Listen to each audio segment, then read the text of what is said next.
Dans notre série d'études sur l'Apocalypse, nous vous présentons un thème qui a pour titre « Le retour en gloire de Jésus et les résurrections ». Ce thème est basé sur Apocalypse chapitre 1 verset 7. C'est un message de l'Église des 144 000 présenté par Irmeyahu. Voici, il vient avec les nuées, et tout œil le verra, même ceux qui l'ont percé, et toutes les tribus de la terre se lamenteront à cause de lui. Amen. Apocalypse 1 verset 7. Dès le premier chapitre de l'Apocalypse, le thème fondamental du livre, l'espérance la plus chère au cœur du croyant, nous est présenté. Le retour en gloire de Jésus-Christ notre Sauveur. Avant d'entamer l'étude de la chronologie des 7 églises de l'Apocalypse, nous mettrons en lumière ce thème essentiel mis en évidence dans le premier chapitre de l'Apocalypse. En quel temps et comment s'opérera le retour en gloire de Jésus? Quelles sont les dispositions prises par le Seigneur? Bien des chrétiens ont tenté d'établir une chronologie des faits marquant ce retour en gloire et l'ordre dans lequel ressusciteront justes et incrédules. Les témoins de Jéhovah croient que ce retour en gloire a eu lieu en 1914, mais de manière invisible. Les courants protestants sont divisés. Certains parlent d'enlèvement de l'Église avant la Grande Tribulation, tandis que d'autres la situent après. Les adventistes du 7e jour parlent d'une première résurrection, celle des justes, avant le règne de 1000 ans de Christ, et d'une seconde résurrection, celle des impies, après le millénium. Toutes ces thèses butent sur des anachronismes qui en ébranlent les fondements. Celle des témoins est en complète contradiction avec le texte d'Actes chapitre 1, versets 9 à 11. Dans ce texte, Jésus est enlevé sous les yeux de ses disciples au milieu d'une nuée. Deux êtres célestes leur apparaissent alors, leur affirmant que Jésus reviendrait de la même manière qu'ils l'avaient vu être enlevé sous leurs yeux. Le retour en gloire de Christ ne peut donc être une opération invisible. Pour ce qui est des versions protestantes et adventistes, elles butent sur le verset 4 du chapitre 20 de l'Apocalypse. « Et je vis des trônes, et à ceux qui s'y assirent fut donné le pouvoir de juger. Et je vis les âmes de ceux qui avaient été décapités à cause du témoignage de Jésus et à cause de la parole de Dieu, et de ceux qui n'avaient pas adoré la bête ni son image, et qui n'avaient pas reçu la marque sur leur front ou sur leurs mains. Ils revinrent à la vie, et ils régnèrent avec Christ pendant 1000 ans. » Apocalypse 20, verset 4.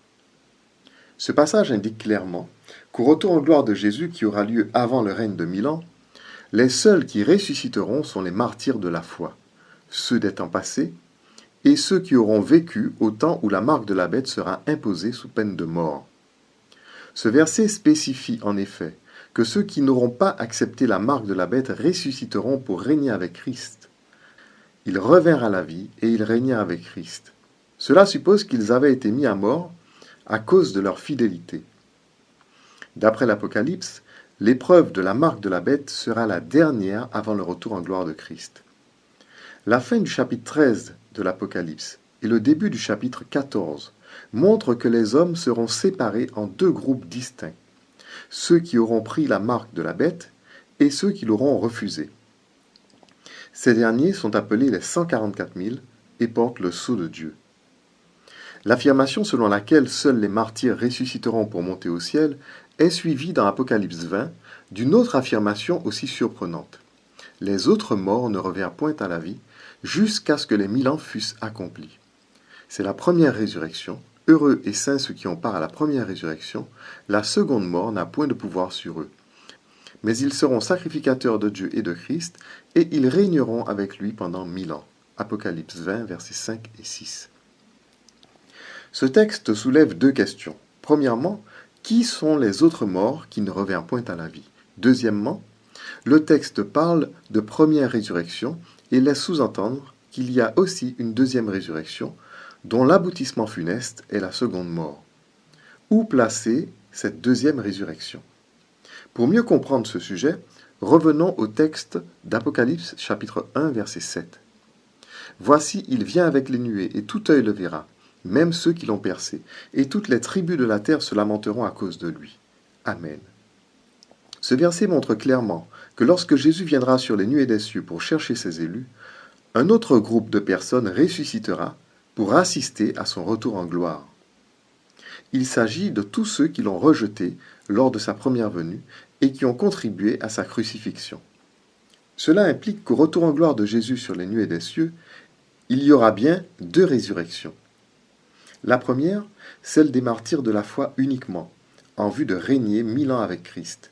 Et la seconde, celle de ceux qui ont crucifié Jésus et qui auront part à la seconde mort. La notion de première et de seconde résurrection peut donc s'appliquer à ce qui se passera au retour en gloire de Jésus sur les nuées des cieux avant son règne de 1000 ans. Le prophète Daniel en rend lui-même témoignage en décrivant les événements qui mettront fin au temps de détresse tel qu'il n'y en a point eu depuis que les nations existent. En ce temps-là se lèvera Michael, le grand chef, le défenseur des enfants de ton peuple, et ce sera une époque de détresse telle qu'il n'y en a point eu de semblable depuis que les nations existent jusqu'à cette époque. En ce temps-là, ceux de ton peuple qui seront trouvés inscrits dans le livre seront sauvés. Plusieurs de ceux qui dorment dans la poussière de la terre se réveilleront, les uns pour la vie éternelle, les autres pour l'opprobre, pour la honte éternelle. Daniel 12, versets 1 et 2. Le prophète Daniel voit, sitôt après le temps de détresse, deux groupes distincts parmi les ressuscités. Premièrement, ceux qui ressuscitent pour la vie éternelle. Première résurrection. Puis ceux qui ressuscitent pour l'opprobre, la honte éternelle. Deuxième résurrection. Il emploie également l'expression « plusieurs de ceux qui dorment dans la poussière de la terre ». Plusieurs. Cela montre que tous ne ressusciteront pas. Cette expression rejoint ainsi le témoignage de Jésus dans l'Apocalypse qui indique au chapitre 20 que seule une partie de ceux qui sont morts ressusciteront à la seconde venue de Christ. Les autres morts ne revinrent point à la vie jusqu'à ce que les 1000 ans fussent accomplis. Apocalypse 20, verset 5. Si nous mettons en parallèle ces deux textes, Daniel 12 et Apocalypse 20, ils révèlent tous deux la même chose. Tous deux montrent qu'il y a deux résurrections, une pour les justes, la première, une pour les impies, la deuxième. Tous deux montrent également que tous les morts ne ressuscitent pas lors du retour en gloire de Christ. Apocalypse 20 indique que parmi les justes, seuls les martyrs ressusciteront au début des 1000 ans. Et Apocalypse chapitre 1 montre que parmi les impies, seuls ceux qui ont percé Jésus ressusciteront. Tous les autres morts, à savoir les justes qui n'ont pas été des martyrs et les impies qui n'ont pas vécu lors de la crucifixion de Christ, tous ceux-là ne reviennent point à la vie jusqu'à ce que les 1000 ans soient accomplis. C'est au terme des 1000 ans que ces derniers ressusciteront. D'abord les justes qui seront mis à la droite de Dieu, c'est la première résurrection, puis les incrédules qui seront mis à sa gauche, c'est la deuxième résurrection. Ceux qui auront part à la deuxième résurrection auront part à la seconde mort, le feu de la géhenne. De même que la Bible témoigne au début des 1000 ans de deux résurrections bien distinctes, elle témoigne aussi de deux résurrections distinctes à la fin des 1000 ans. Le chapitre 20 d'Apocalypse déclare qu'une fois les 1000 ans achevés, Satan sera relâché, il séduira de nouveau les nations impies, se préparera pour la guerre et finira dans le feu de la géhenne, l'étang de feu préparé pour le diable et ses suppôts. Voici un extrait de ce passage des Écritures. Quand les 1000 ans seront accomplis, Satan sera relâché de sa prison, et il sortira pour séduire les nations qui sont aux quatre coins de la terre. Ils investirent le camp des saints et la ville bien-aimée. Mais un feu descendit du ciel et les dévora. Et le diable qui les séduisait fut jeté dans les temps de feu et de soufre, où sont la bête et le faux prophète. Et ils seront tourmentés jour et nuit au siècle des siècles. Apocalypse chapitre 20, verset 7.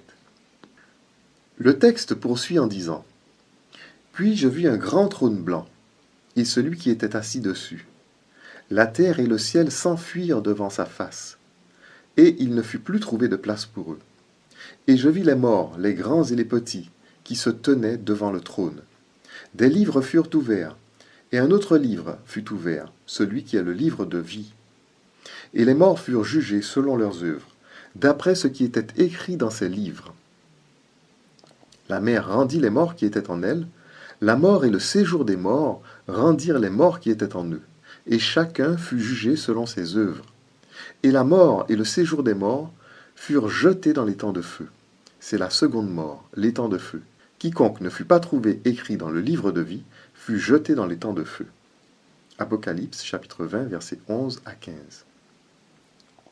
Ainsi, d'après le texte d'Apocalypse 20, après que Satan et ses suppôts aient été jetés dans l'étang de feu, au terme des 1000 ans, le ciel et la terre disparaissent devant la face de Dieu assis sur un grand trône blanc. Il est important pour la bonne compréhension de ce texte de noter que le ciel et la terre, avec tout ce qu'elles renferment, disparaissent littéralement devant Dieu. Cela implique également la disparition de la mer, comme nous pouvons le lire au chapitre 21. Puis je vis un nouveau ciel et une nouvelle terre, car le premier ciel et la première terre avaient disparu et la mer n'était plus. Apocalypse 21, verset 1. Cette précision nous permettra de comprendre que le passage qui déclare au chapitre 20 « La mer rendit les morts qui étaient en elle » ne fait aucunement référence aux océans terrestres qui à ce moment n'existent plus puisqu'ayant disparu devant la face de Dieu. La mer dont il est question dans ce passage ne peut être que celle qui se trouve devant le trône de Dieu et qui est appelée la mer de verre. De quoi s'agit-il? Et pourquoi les premières personnes qui ressuscitent après les 1000 ans sortent-ils de la mer de verre? Le chapitre 4 de l'Apocalypse déclare « Il y a encore devant le trône comme une mer de verre semblable à du cristal. » Apocalypse chapitre 4 verset 6. Dans l'Ancien Testament, sur le parvis du temple, il y avait une cuve d'airain remplie d'eau, entre l'autel et la tente d'assignation. Cette cuve servait aux purifications avant d'entrer dans le temple. Lorsque Salomon construisit le temple à Jérusalem, il donna une si grande dimension à la cuve d'airain qu'on l'appelait la mer d'airain, car elle contenait beaucoup d'eau. Elle était posée sur 12 bœufs en airain. David prit encore une grande quantité d'airain à Tibchat et à Cun, ville d'Adarézer. Salomon en fit la mer d'airain, les colonnes et les ustensiles d'airain. 1 Chroniques, chapitre 18, verset 8. Dans l'Apocalypse, la mer de verre est une immense cuve de verre remplie d'eau cristalline. Cette cuve est une figure de la purification de nos péchés par le baptême d'eau.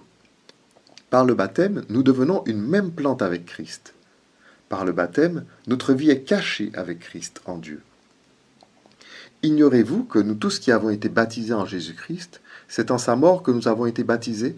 Nous avons donc été ensevelis avec lui par le baptême en sa mort, afin que, comme Christ est ressuscité des morts par la gloire du Père, de même nous aussi nous marchions en nouveauté de vie. En effet, si nous sommes devenus une même plante avec lui par la conformité à sa mort, nous le serons aussi par la conformité à sa résurrection. Romains chapitre 6, versets 3 à 5. Car vous êtes morts, et votre vie est cachée avec Christ en Dieu. Quand Christ votre vie paraîtra, alors vous paraîtrez aussi avec lui dans la gloire. Colossiens 3, versets 3 et 4. C'est dans la mer de verre, devant le trône de Dieu, que se trouvent les âmes qui ont fait alliance avec Dieu par le sacrifice de Christ. C'est là que sortent ceux qui, après les 1000 ans, ont part à la première résurrection.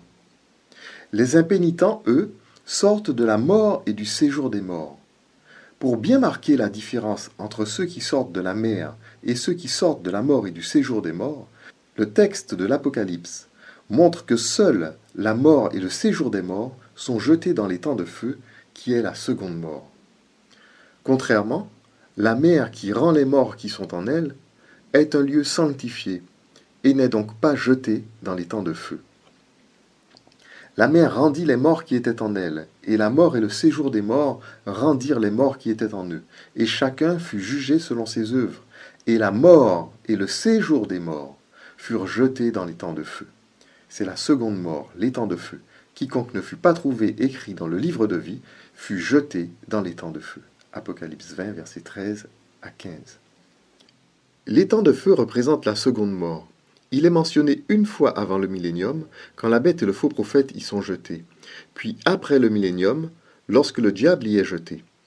Et pour finir, lors du dernier jugement, quand la mort et le séjour des morts y sont jetés.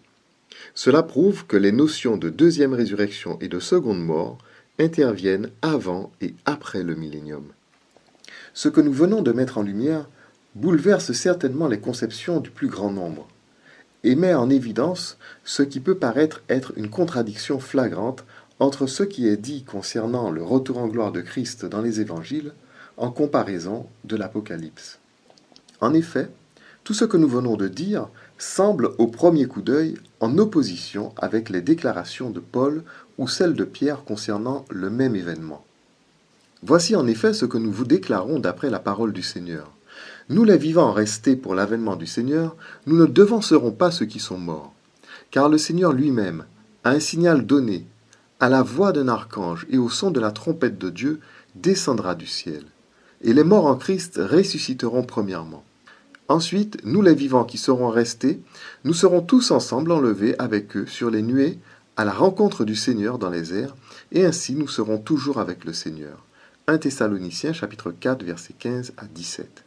Pierre, de son côté, parle d'embrasement de la terre et des cieux au retour du Seigneur sur les nuées des cieux, tandis que l'Apocalypse parle d'embrasement et de disparition des cieux et de la terre après le millénium. Le jour du Seigneur viendra comme un voleur. En ce jour, les cieux passeront avec fracas, les éléments embrasés se dissoudront, et la terre avec les œuvres qu'elle renferme sera consumée.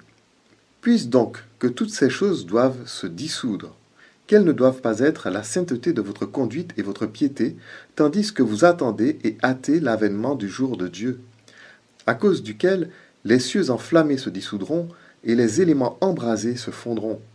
Mais nous attendons, selon sa promesse, de nouveaux cieux et une nouvelle terre où la justice habitera. 2 Pierre chapitre 3, versets 10 à 13. Chercher à faire concorder les descriptions de Paul et de Pierre avec l'Apocalypse de Jésus-Christ serait un véritable casse-tête. Par contre, chercher à comprendre pourquoi de telles contradictions nous permettrait de trancher qui, de l'Apocalypse ou des apôtres, nous donne la bonne version. De tels anachronismes ne remettent nullement la parole de Dieu ou des apôtres en question. Cela était même prévisible si on s'en tient aux paroles de Jésus. J'ai encore beaucoup de choses à vous dire, mais vous ne pouvez pas les porter maintenant. Quand le Consolateur sera venu, l'Esprit de vérité, il vous conduira dans toute la vérité. Car il ne parlera pas de lui-même, mais il dira tout ce qu'il aura entendu, et il vous annoncera les choses à venir. Il me glorifiera, parce qu'il prendra de ce qui est à moi et vous l'annoncera. Tout ce que le Père a est à moi. C'est pourquoi j'ai dit qu'il prendra de ce qui est à moi et qu'il vous l'annoncera. Jean chapitre 16, versets 12 à 15. Les apôtres n'avaient pas tous les éléments nécessaires pour avoir une juste idée des événements marquant le retour en gloire de Jésus. Tout ce qu'ils savaient sur ce sujet, Paul le tenait du Seigneur, tout comme Pierre. C'est pourquoi Paul affirme « Voici ce que nous vous déclarons d'après la parole du Seigneur ». Les connaissances qu'ils avaient étaient vraies, mais ils n'en avaient pas la véritable chronologie. Paul pensait même que le Seigneur viendrait de son vivant, lorsqu'il dit « nous les vivants ». Pierre n'en pensait pas moins lorsqu'il demande aux chrétiens de hâter l'avènement du Seigneur. Cela montre que les apôtres ignoraient la somme importante d'événements prophétiques qui les séparaient de cet avènement. Pour mieux comprendre ce sujet et la condition dans laquelle les apôtres étaient, référons-nous à l'exemple des Juifs au moment de l'incarnation de Jésus sur terre. Il y a un peu plus de 2000 ans, lorsque les Juifs attendaient le Messie, ils avaient connaissance des prophéties annonçant sa venue. Les prophètes avaient largement parlé de son humiliation et de son sacrifice. Mais ils avaient aussi beaucoup parlé de son règne glorieux sur la terre. Les Juifs ne savaient pas trop dans quel ordre chronologique devaient se dérouler ces faits. Ils ne savaient quoi faire des passages parlant de l'humiliation du Messie et de son retranchement de la terre décrits dans Daniel chapitre 9. Les frères Maccabées, qui luttèrent contre Antiochus Épiphane, attribuèrent le retranchement du Messie à l'assassinat du grand prêtre de l'époque appelé Onia. Nous trouvons cela dans le livre des Maccabées. Quoi qu'il en soit, tous les Juifs contemporains de Jésus attendaient un roi de gloire, qui devait régner sur le trône de David et donner la domination à Israël. En clair, les Juifs attendaient à leur époque le règne que nous espérons voir bientôt et qui était en réalité pour notre temps. Les événements décrits par les prophètes au peuple juif étaient tous vrais, mais les Juifs n'avaient aucune idée de leur ordre chronologique. De même que les Juifs, les apôtres se sont trompés sur l'ordre chronologique des événements. Le Seigneur leur avait dit qu'il avait d'autres choses à leur dire, et que ces choses leur seraient apportées par le Consolateur, l'Esprit Saint. Nous pouvons le lire dans Jean chapitre 16.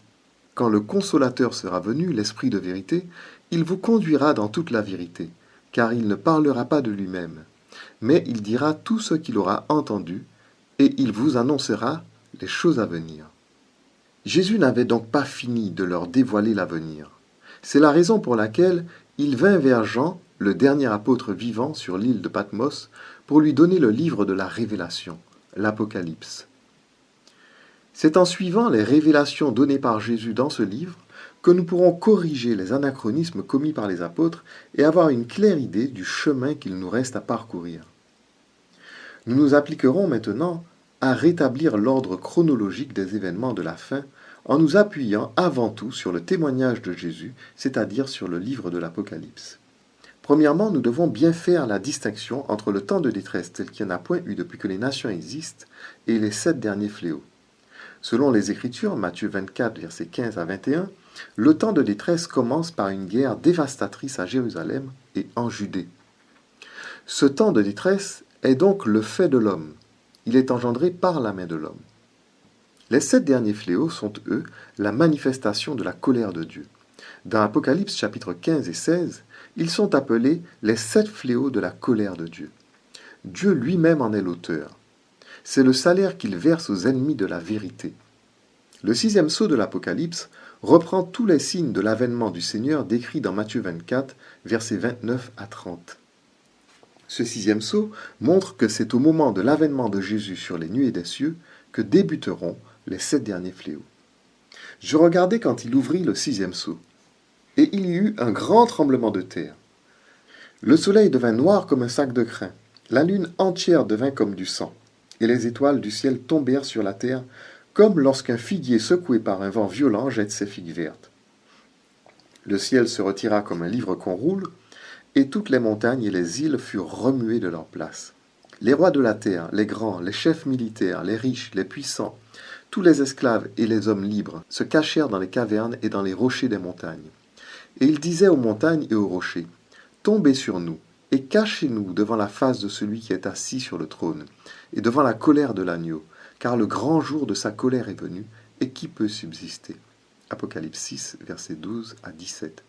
Ainsi, en voyant le Seigneur venir sur les nuées des cieux, les impies sauront et déclareront que le grand jour de la colère de Dieu est venu. C'est avant les 7 derniers fléaux, durant le temps de détresse tel qu'il n'y en a point eu depuis que les nations existent, que sera conçu par les impies le plan de la marque de la bête. C'est durant ce temps de détresse que la décision de mettre à mort tous ceux qui refusent cette marque sera prise par les autorités en place. Contrairement à ce que dit Paul, il n'y aura pas de justes vivants, mais des justes qui ressusciteront et qui se tiendront debout sur leurs pieds pour accueillir leur Sauveur et être enlevés avec lui. Peu avant l'avènement du Seigneur, tous les fidèles seront massacrés pour avoir refusé la marque de la bête. Voici plusieurs versets qui en témoignent. Dans le chapitre 12 du prophète Daniel, qui nous parle de la venue du Seigneur et du jour des résurrections, nous lisons « Et j'entendis l'homme vêtu de lin qui se tenait au-dessus des eaux du fleuve.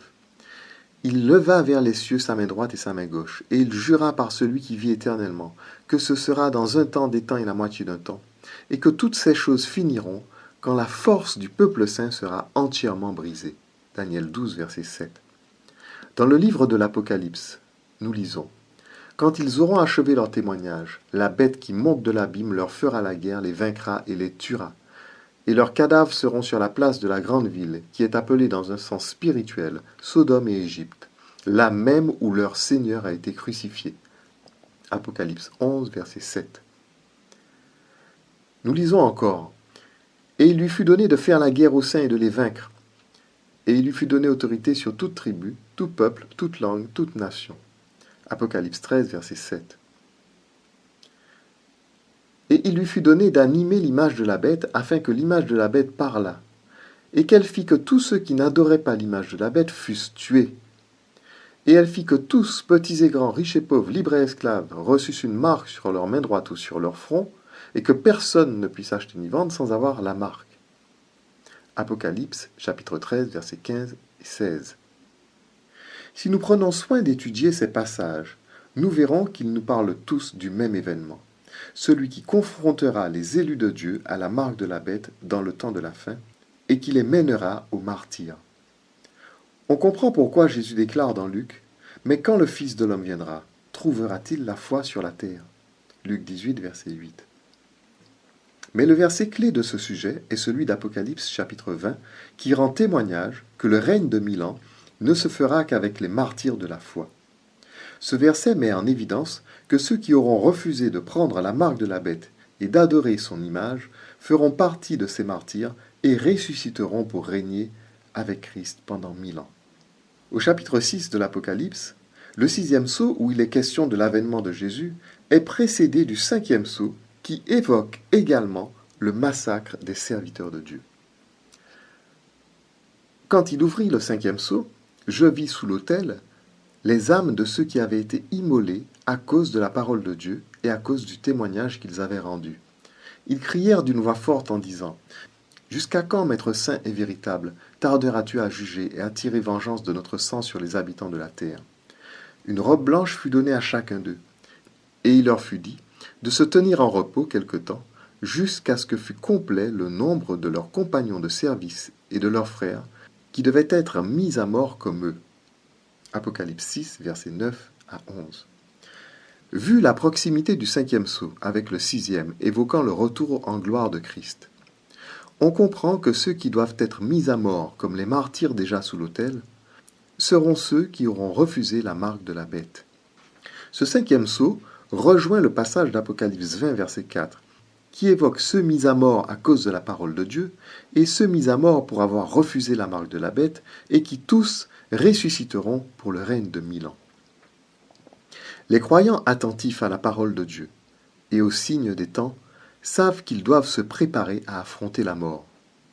Jésus les encourage par ses conseils. Celui qui voudra sauver sa vie la perdra, mais celui qui perdra sa vie à cause de moi et de la bonne nouvelle la sauvera. Marc 8, verset 35. Dans Luc chapitre 17, des versets 22 à 37, Jésus évoque le temps de la fin. Au verset 31, Luc reprend certains propos de Matthieu 24 qui indiquent que ces choses se produiront dès lors que l'abomination sera établie en lieu saint. Voir Matthieu chapitre 24, versets 15 et 16. Dans Luc chapitre 17, des versets 33 à 37, Jésus évoque la mise à mort de ses disciples. Celui qui cherchera à sauver sa vie la perdra, et celui qui la perdra la retrouvera. Je vous le dis en cette nuit-là, de 2 personnes qui seront dans un même lit, l'une sera prise et l'autre laissée. De 2 femmes qui moudront ensemble, l'une sera prise et l'autre laissée. De 2 hommes qui seront dans un champ, l'un sera pris et l'autre laissé. Les disciples lui dirent « Où sera-ce, Seigneur ?»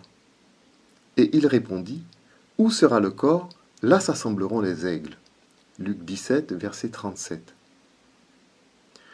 Ce sont ces versets qui ont souvent été interprétés comme étant l'enlèvement de l'Église, ce qui est absolument erroné. Jésus introduit ce passage par une exhortation aux croyants à ne pas craindre la mort, mais à préférer perdre la vie afin d'être sauvés. Puis il indique que l'on viendra prendre des gens sur leur lieu de travail ou dans leur maison, en vue de les mettre à mort. Qu'est-ce qui le montre? C'est la réponse de Jésus à la question de ses disciples. Où sera ce Seigneur? Le Seigneur répond, où sera le cadavre? Là s'assembleront les aigles. En effet, dans Apocalypse chapitre 11, les 2 témoins qui sont mis à mort représentent l'Église de Dieu. Ce chapitre les identifie aux 2 chandeliers et aux 2 oliviers, symboles de l'Église, symbole du peuple de Dieu ici-bas, c'est-à-dire des 144 000.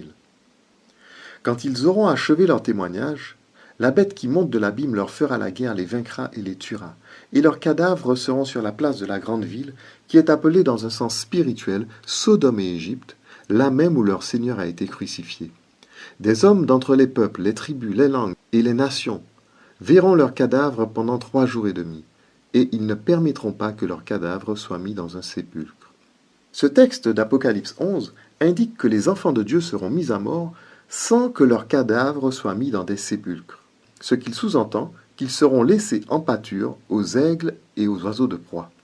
C'est pour avoir agi ainsi envers les enfants de Dieu qu'à l'heure du grand combat de la bataille d'Armageddon, le cadavre des habitants de la terre sera laissé en pâture aux oiseaux de proie, comme indiqué dans Apocalypse chapitre 19, versets 17 à 18.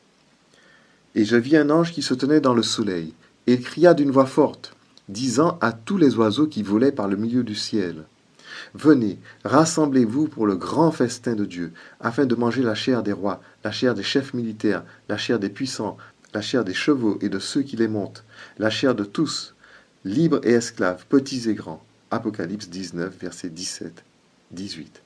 Le chapitre 11 déclare au sujet des deux témoins, « Si quelqu'un veut leur faire du mal, il faut qu'il soit tué de cette manière. » Apocalypse 11, verset 5. Après cette dure épreuve, les enfants de Dieu ressusciteront et se tiendront debout lors de l'avènement du Seigneur, comme le montre le chapitre 11 d'Apocalypse. Après les 3 jours et demi, un esprit de vie venant de Dieu entra en eux, et ils se tinrent sur leurs pieds, et une grande crainte s'empara de ceux qui les voyaient. Et ils entendirent du ciel une voix qui leur disait « Montez ici ». Et ils montèrent au ciel dans la nuée, et leurs ennemis les virent. Apocalypse 11, versets 7 à 9 et 11 à 12. Avant que le millénium ne commence, les 7 fléaux tomberont sur la terre où il n'y aura plus un seul juste vivant. Seuls les impies rempliront la terre à cette heure. D'où la parole qui déclare « Sortez du milieu d'elle, mon peuple », c'est-à-dire de Babylone, afin que vous ne participiez point à ses péchés et que vous n'ayez point de part à ses fléaux. Apocalypse 18, verset 4. Les martyrs dont font partie les 144 000 seront enlevés au ciel à l'avènement du Seigneur sur les nuées des cieux et se tiendront alors devant le trône de Dieu, debout sur la mer de verre, comme Jésus marchant sur les eaux. Là, ils assisteront à la remise des 7 fléaux aux 7 anges qui doivent les verser sur la terre. Nous pouvons lire ces choses dans le chapitre 15 de l'Apocalypse. Nous ne savons combien de temps dureront les 7 fléaux, mais nous savons qu'au 6e fléau, Jésus, accompagné de tous ses anges, ainsi que de tous les martyrs ressuscités, livrera la bataille d'Armageddon contre le dragon, la bête, le faux prophète et les rois de la terre. Le 6e versa sa coupe sur le grand fleuve l'Euphrate, et son eau tarit, afin que le chemin des rois venant de l'Orient fût préparé. Et je vis sortir de la bouche du dragon, et de la bouche de la bête, et de la bouche du faux prophète, 3 esprits impurs semblables à des grenouilles. Car ce sont des esprits de démons qui font des prodiges, et qui vont vers les rois de la terre, afin de les rassembler pour le combat du grand jour du Dieu Tout-Puissant. Voici, je viens comme un voleur. Heureux celui qui veille, et qui garde ses vêtements, afin qu'il ne marche pas nu, et qu'on ne voie pas sa honte. Et ils les rassemblèrent dans un lieu appelé en hébreu Armageddon. Apocalypse, chapitre 16, versets 12 à 16. La parole prononcée par le Seigneur, « Voici, je viens comme un voleur. Heureux celui qui veille et qui garde ses vêtements. » laisse penser à certains qu'il y aura encore des personnes susceptibles d'être sauvées durant les 7 fléaux. Mais ce n'est là qu'un rappel destiné à justifier le châtiment maintenant versé sur les impies. Tous ceux qui boiront la coupe de la colère de Dieu avaient été avertis de se préparer. Ils avaient aussi été avertis que cette coupe serait sans mélange, c'est-à-dire sans mélange de miséricorde. Si quelqu'un adore la bête et son image, et reçoit une marque sur son front ou sur sa main, il boira lui aussi du vin de la fureur de Dieu, versé sans mélange dans la coupe de sa colère. Et il sera tourmenté dans le feu et dans le soufre, devant les saints anges et devant l'agneau. Apocalypse 14, versets 9 à 10. Ce retour de Jésus sur la terre lors de la bataille d'Armageddon, au moment du 6e fléau, ne se fait pas sur les nuées des cieux, mais cette fois-ci, à cheval, symbole de la guerre.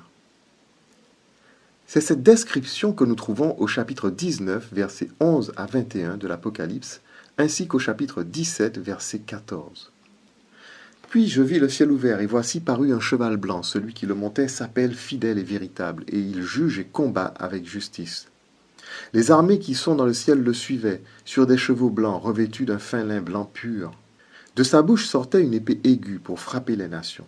Il les pétera avec une verge de fer, et il foulera la cuve du vin de l'ardente colère du Dieu Tout-Puissant. Apocalypse 19, versets 11 et 15. Ils combattront contre l'agneau, et l'agneau les vaincra, parce qu'il est le Seigneur des seigneurs et le Roi des rois. Et les appelés, les élus et les fidèles qui sont avec lui les vaincront aussi. Apocalypse 17, verset 14. Le psaume 149 montre également que les enfants de Dieu participeront à l'exécution du jugement de Dieu contre les nations et les rois de la terre. À l'issue de cette guerre, la bête et le faux prophète sont jetés dans l'étang ardent de feu et de soufre, tandis que tous les hommes périssent par l'épée qui sort de la bouche du Seigneur. Après cela, un ange enchaîne le diable pour 1000 ans dans l'abîme, comme l'indique le début du chapitre 20 de l'Apocalypse. Une fois l'ennemi enchaîné, alors commence le règne de 1000 ans. Durant ce règne, les martyrs vont juger leurs persécuteurs.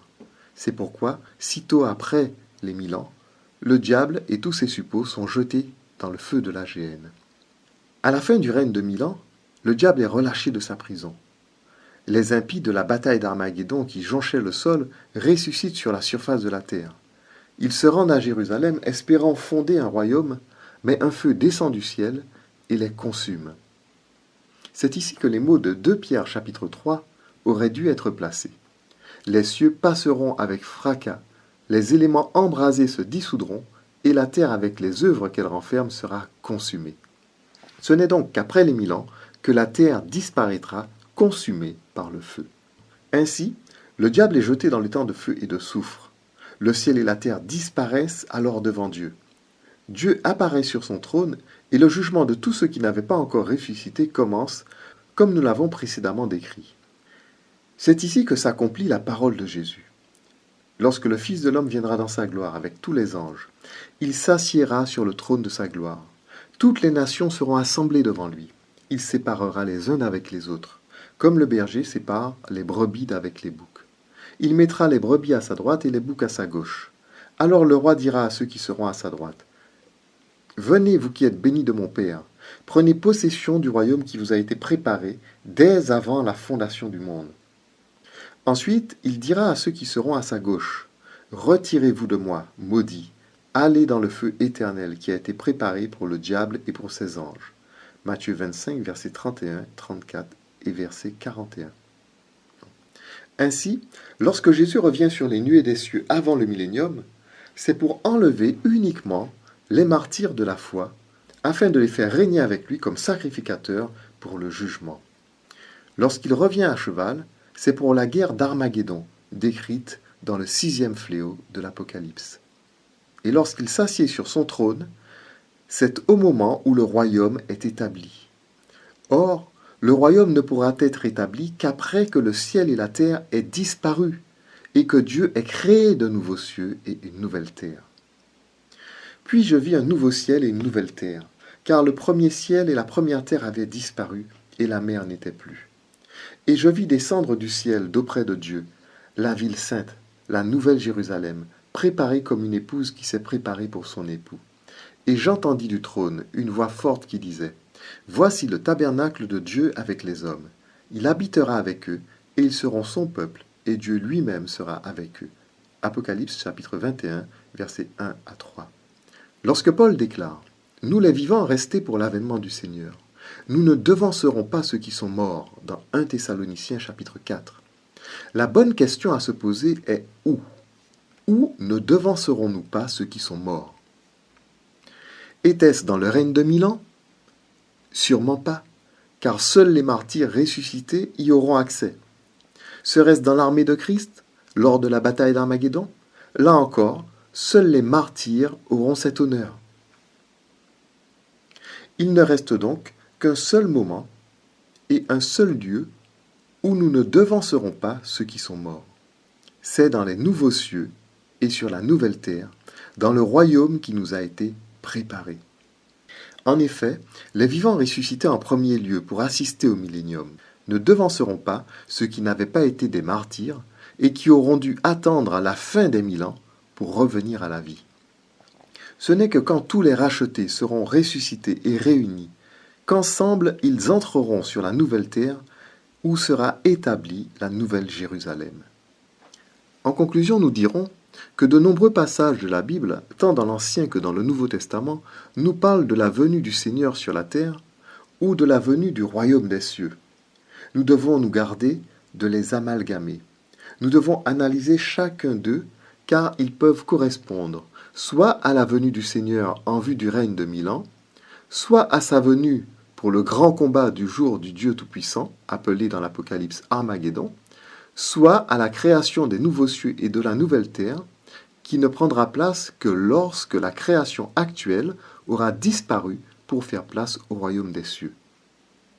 L'Apocalypse de Jésus-Christ montre que ces trois événements sont dans la parole de Dieu trois rendez-vous bien distincts, tant sur la forme que dans le temps. Ce serait renier le témoignage de Jésus que de ne pas en tenir compte. Les Juifs du temps de Jésus se sont trompés dans leurs attentes prophétiques. Ils attendaient un roi de gloire pour leur donner la domination. Ils n'ont pas reconnu le Messie à travers l'agneau de Dieu qui ôte le péché du monde. L'ennemi les a égarés et éloignés de la vérité. Prenons garde à ce que nous espérons en ce qui concerne nos points de vue prophétiques, de crainte que l'ennemi ne nous surprenne et ne nous fasse sombrer. La véritable Église de Dieu possède le témoignage de Jésus et marche à sa lumière. Amen. Amen.